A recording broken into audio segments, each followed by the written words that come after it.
Hey, welcome Broke World Entertainment, and the new trailer for Ant-Man and the Wasp, Quantumania, has dropped. So, let's talk a bit about the trailer, exactly what's in there. I won't show the trailer. I'll give you images and stuff from it. It just looks like more generic garbage. The first thing I think we need to point out is that this new trailer has zero humor in it compared to the first trailer, the teaser trailer, which had jokes, sprinkled in there, especially the "I love you, Spider-Man." This one, very different, no humor, and that's quite telling, because there's another story which will be in another video that is coming, about Disney not exactly being happy about that. However, we do see some new things, such as MODOK. Oh God, does he look bad? MODOK. By the way, MODOK stands for Mental Organism Designed Only for Killing.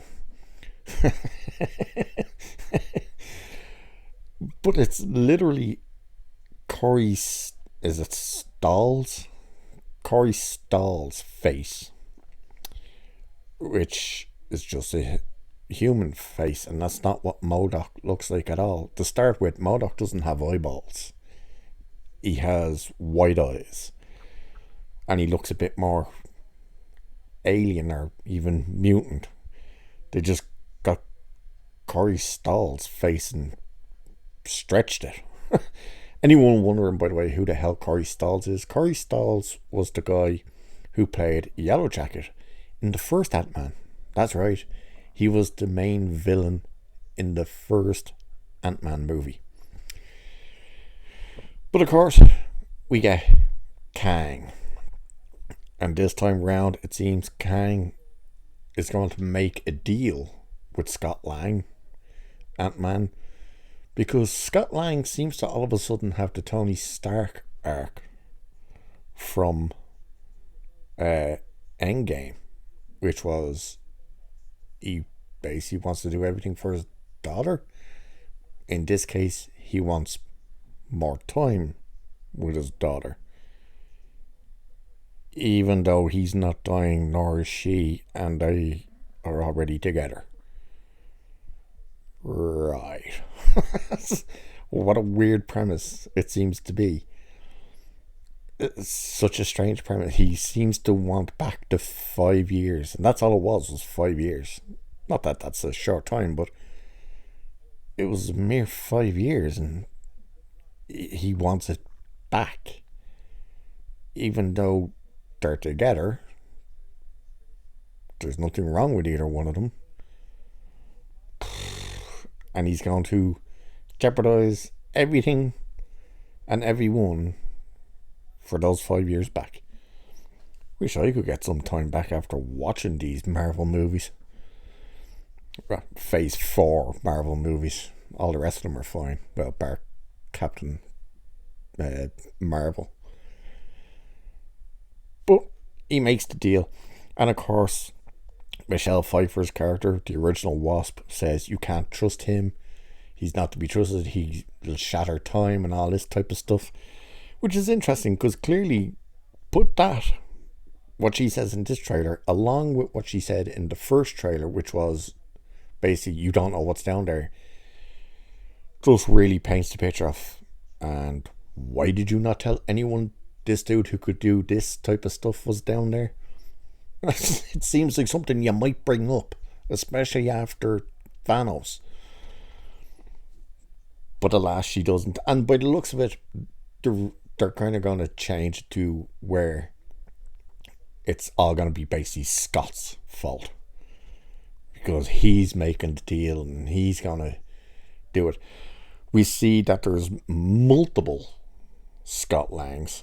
He somehow multiplies to a point where there seems to be fucking hundreds of thousands of them. Even the big gigantic one, who just like in Doctor Strange and the Multiverse of Madness becomes spaghetti, like Reed Richards. Same exact effect. A lot of the effects in this trailer are terrible. Two in particular. One is when we see Scott Pym. I don't know whether it's the daughter Cassie or whether it's Angelina or Evelina, however you pronounce her name. Thingy Bob, Wasp, and Michelle Pfeiffer on some sort of flying stingray. The effect when you see them close up and they're kind of going over the edge, terrible. You can straight away see they're on that volume screen and it looks trash. And the other is, it appears to be Ant-Man falling into a like portal or something. There's all these tentacles, and it literally looks like a cartoon. It's really, really bad. Kang, yeah, I don't know. For some reason, you get that proper Kang look with the purple shield over the face and the blue eyes, and they open that, and then he's just a normal black dude. I don't know why they just don't leave these people with the iconic looks from the comics. Probably because it's the actors. The actors are like, I don't want my face covered. Of course, as we said, MODOK, who just looks terrible. And the rest of it is just this gigantic CGI fest of crapness. We have what looks like Scott Lang being beaten by Kang, and him asking, does he really think he could win? And Scott, Ant-Man, says, I don't need to win, we just don't need to lose.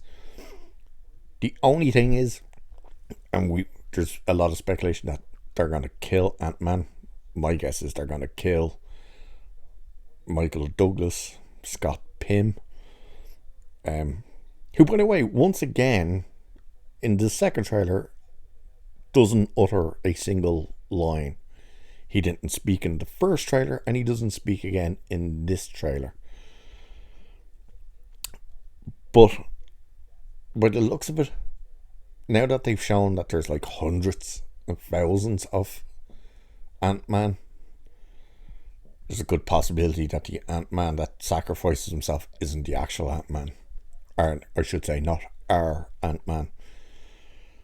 So that kind of, it takes that away from it.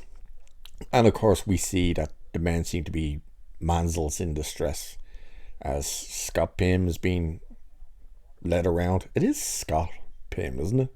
Pretty sure. He's being led around by Michelle Pfeiffer. Who wouldn't want to be led around by Michelle Pfeiffer? Let's be real here. And of course we get Scott Lang, Ant-Man, falling and being caught and saved by Wasp, whose character's name other than Wasp I cannot remember. The daughter, the actress playing the daughter, who's a different one again compared to the last few films, does not seem to be able to emote. There's a scene quickly in the trailer where she screams out "Dad" and her face doesn't change. Look at it. Go back and look at that scene and it's just doesn't change. But all in all, it's not a terrible trailer, but it's not great. The effects look terrible. The story is meh. You know, you're kind of, why are you doing a I want time with my daughter story angle here? The whole Kang thing, it's again the case of, why didn't Michelle Pfeiffer tell anyone that he was down there? She clearly knew, especially if he could smash the time continuum. Why would you not tell anyone about that? It's just, yeah. And I can't wait to see the shields and stuff come out and try and defend it and say, oh, it looks great, it's spectacular, blah blah blah. To start with, it looks all the same now. All the Marvel movies look the same. This just looks like if you took Ant-Man out and put Thor in there or Doctor Strange, you wouldn't know the difference. You just go, yeah, they're all the exact same. But the overuse of CGI now, this volume screen and stuff, is hilarious because you're gonna see everyone that was saying, "Oh, the Star Wars prequels, it was so stupid that they didn't do practical. Everything was green screen." That's what this shit is, but they're all loving it. It's crazy. But anyway, the movie's out in 5 weeks' time. And we've basically only got our second trailer. Yay. Anyway, with that one, I'll leave it there for this one. Cheers. And I'll catch you in the next one.